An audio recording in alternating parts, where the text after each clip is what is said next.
Hello there, it's Sev here from Motorhome Dealer Group and welcome to this video guide on the underbonnet area for the Fiat Ducato. Now this is typically going to be for vehicles ranging in age between about 2012 to about 2015 and we're going to be looking at the underbonnet area, showing you where all the common features are, and for anything more in depth such as troubleshooting or anything like that, that is beyond the scope of this video.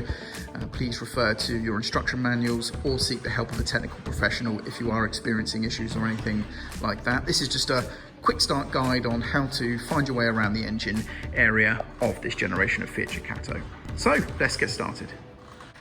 So to access the underbonnet area, we're going to need to go to the passenger side of the vehicle typically, and we're going to open up the door, and just to the edge of the dashboard area here, we have this lever that we can pull there that will give us access to the underbonnet area. Now, vehicles typically will have this false floor area, and if you were to remove this false floor, that will reveal a compartment that houses your vehicle battery. So that is where your vehicle battery is located.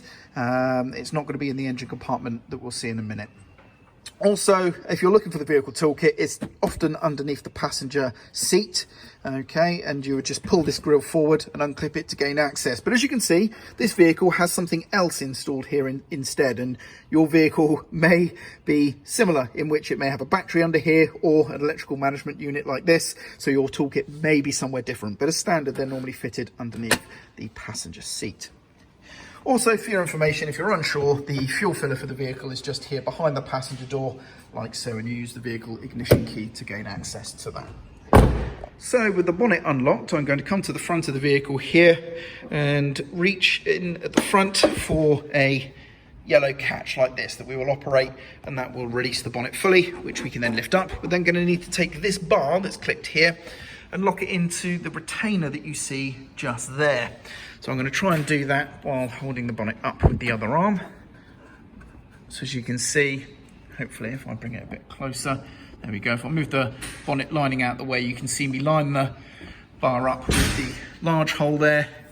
And then once it's in, we can just lock that across to the small hole. That's going to keep it nice and secure and stop the bonnet falling. But there we go. Here we now have the underbonnet area. So over here, we have the engine coolant.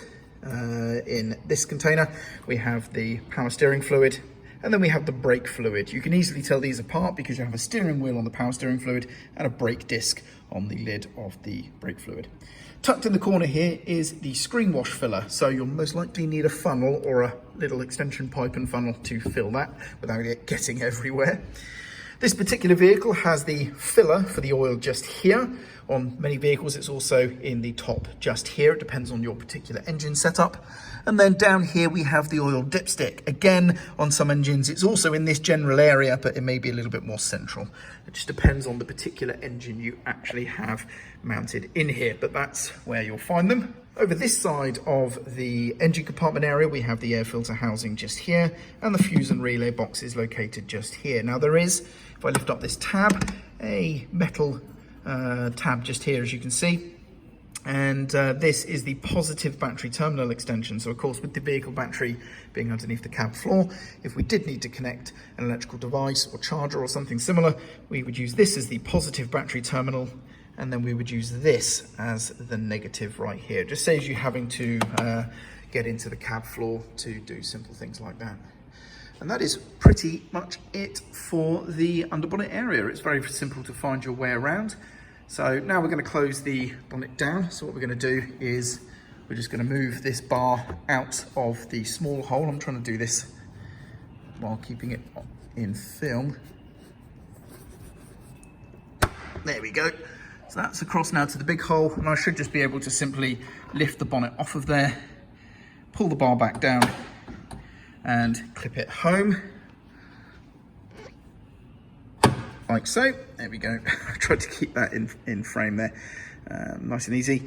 And then we just lower the bonnet down to about 2 or 3 inches high, as you can see, and then let go. And it's as easy as that. This particular one has a rather funny shaped rubber seal. There we go. And lastly, at the front of the vehicle here, you can see this little plastic tab that we can sort of pop out, and that will reveal the threaded hole in which the towing eye is going to screw into. So if you're needing to be towed or pulled out of a muddy field, that's where your towing eye is going to affix. And there we go, that about wraps up the video today, but hopefully it's been useful. One thing I do want to mention is regarding jump starting the vehicle. Now, a lot of modern vehicles such as this do run the risk of having their electrical systems damaged through jump starting. This can also damage the ECU as well. The best way to avoid any problems is, if you do have a starting issue, then maybe replace the vehicle battery or take it out and recharge it and try starting later if the time and situation allows. But if you are in a situation where the vehicle has to be jump started and moved, then I recommend not jump starting from another vehicle or using a mains powered or more powerful battery or engine starter pack. I recommend using a battery pack, so a portable battery pack that you can connect up that will supply additional power and hopefully get the vehicle started. That's what we use here at our dealership, and we never have any issues. Also, it's worth noting that whenever you are connecting to the battery terminals, please make sure that you have the ignition off when making that connection. Once the connections are made and they're secure, then turn the ignition on, and that should also prevent any unwanted electrical surges.